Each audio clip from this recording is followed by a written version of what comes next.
Hey, howdy guys, and welcome to Cameras and Coffee. And hot chocolate. And hot chocolate. Today joining me is Armando Ferrer. Thanks for joining me, man. Hey man, you're here. You're actually joining me. Oh, that's right, yeah. So actually Armando flew me out to work on a couple of projects with him. And one of them ended up being, what we're filming on right now, is the DJI Ronin 4D. Let's talk about it. It's kind of crazy, right? I didn't know what to think about it when you initially showed it to me. I think you felt the same way, right? I felt it was a bit gimmicky. Yeah. In fact, I almost told DJI that I wasn't interested because I'm like, oh great, another one of those Osmo type products, but boy, was I wrong. I know, yeah, we were both very pleasantly surprised while using it. I think it was interesting when he showed it to me for the first time, he just kind of opened the box, he goes, "What do you think?" And I was like, it looks like a chicken. And it kind of does act like a chicken too. The head kind of swivels around like a chicken head. It's a pretty crazy looking device, but I think what we were both surprised about was the actual image quality, because they're touting this thing as a cinema camera. Yeah, and it's really easy to use. I think that's what really attracts me to this setup, is that, you know, we always talk about run and gun. Right. I truly believe this is run and gun. Yeah. And it's very easy to use. Absolutely, yeah, it basically makes it to where, for instance, let's say you're set up, you're shooting on the Komodo, you know, the red Komodo, and then you have, I don't know, a Movi system. In order to, you know, unpack everything, set it all up, balance it, rebalance it, because it's inevitably wrong still, then you change lenses, and it's just a kind of it's a headache to use. It takes a long time. Sure, it ends up looking really good, right? But this is just way, way faster. Would you say you are sacrificing quality? Because honestly, I didn't see it. No, not at all. I don't think you're sacrificing quality. I think we were both saying earlier that we thought it looked as good as most other cinema cameras, right? In fact, that's one of the tests that I want to do, is test it with a Komodo with a gimbal, using this setup, because the specs on this are pretty insane. Full frame, 6K, ProRes RAW, built-in NDs, and the list goes on. I mean, on and on and on. Now, we didn't actually shoot in any RAW. No. So that would be an interesting test, especially when you compare it to other like RAW codecs. Right. We shot all ProRes 422 HQ, and it looked fantastic, honestly. The highlight recovery on that shot. I know. In fact, just posted the video, it went live, and people are already commenting on that, like, whoa. I'm not gonna post that clip here. You're gonna have to go to Armando's channel to see this clip that he's talking about, but it is pretty bonkers. I wasn't expecting that. And that's not raw. No. That's what's incredible. I know, it's not even raw, so that's pretty crazy. But that's just the camera. Right? It's not. It's almost not even a camera. This product. Right. It's this weird chicken gimbal.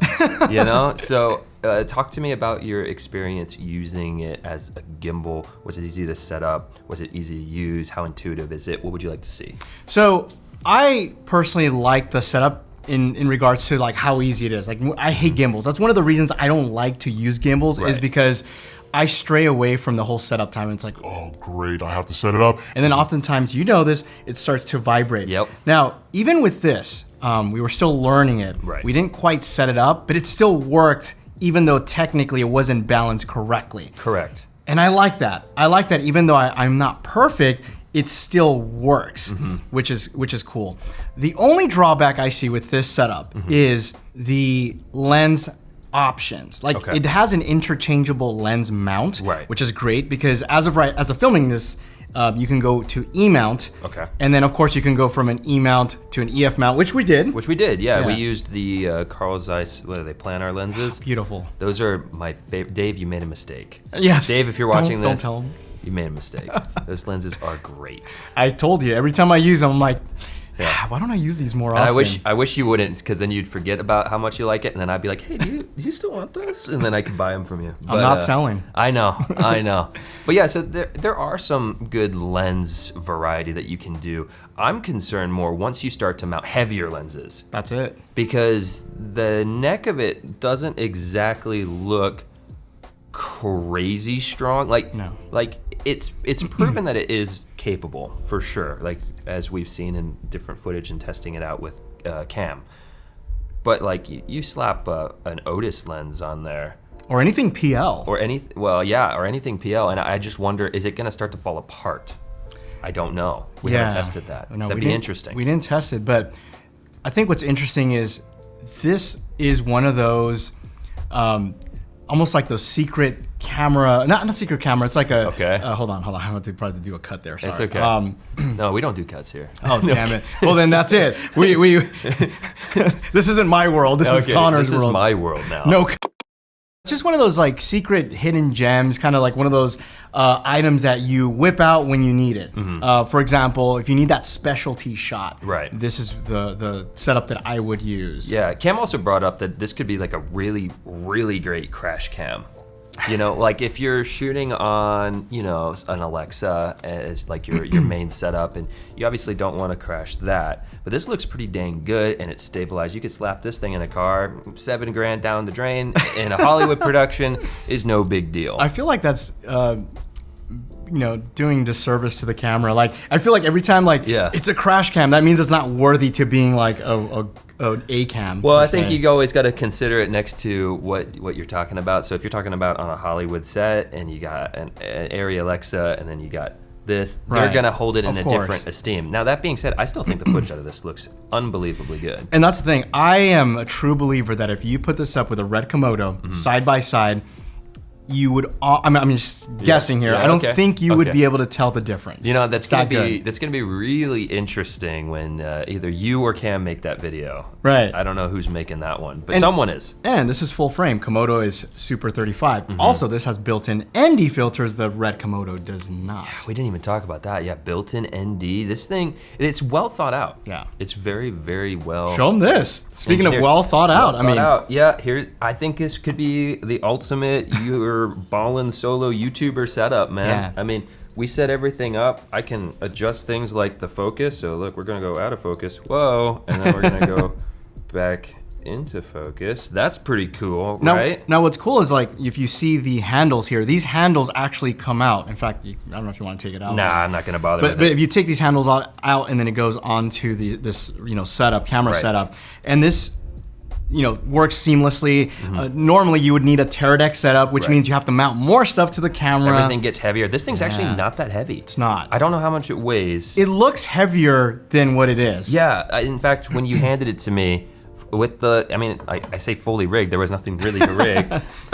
Yeah, I was like, oh, that's not bad. You know, it really isn't that bad. And even the top handle comes off, and a couple little items to really strip it down. As you said, crash cam, Crash cam could be. The interesting thing, which I don't know if DJI has said why, maybe you can enlighten me, is the gimbal and camera can unmount. Yes. We don't have any footage of that. We didn't film that, but it can unmount, and it gets me thinking, what's that going to be useful for? My gut says it's going to attach to the Inspire 3 whenever that comes out. But I'm really curious, so if you have any ideas, let me know what you think that could be. Yeah, it could be other products in the pipeline that are coming soon. Who knows? Yeah, it's really cool. But okay, now let's just go ahead and wrap this thing up with this question, Armando. Who's this for? You know, we've given some ideas, crash cam and other stuff, but like in all actuality, $7,000 gimbal cam or cam gimbal combo, who's it for? I see people buying this who are wedding filmmakers. Okay. A lot of run and gun. We talked about run and gun, right? Gun, yeah. Wedding filmmakers, especially because, and something we didn't talk, the autofocus actually works pretty well. It has a LiDAR system. Does. I mean, the tracking, the motion tracking, that works really good. So wedding filmmakers, event, people who shoot maybe concerts or other type of events. Sure. And even real estate. Real estate, I think, would be good. Real estate would be good. Home, really steady shots. Right, and I think you could get away with this on higher end productions as well if you really wanted to. Like, there's no reason that you can't. The footage again looks really great. Could be good for car commercials potentially with like the tracking and stuff. Yes. So who knows? This thing is kind of interesting. It's kind of curious. It's like it's hard to. Who knows what to think of it? I don't know what to think of it. I want one. Yeah, fair enough. So yeah, this one has to go back. So you can say your goodbyes and cry about it later. But anyways, guys, this is gonna be it for Cameras and Coffee. I hope you all enjoyed my conversation with Armando. Armando, thanks for joining me and also for flying me to California. Although I worked for you for that. So. Yeah, I think it worked out. And I appreciate it. Hopefully, I can get him back to California. Well, we'll see. We'll see. Stay tuned. Anyways, guys, I hope you all have a fantastic week, and I will see you whenever I make another video. Take it easy, guys.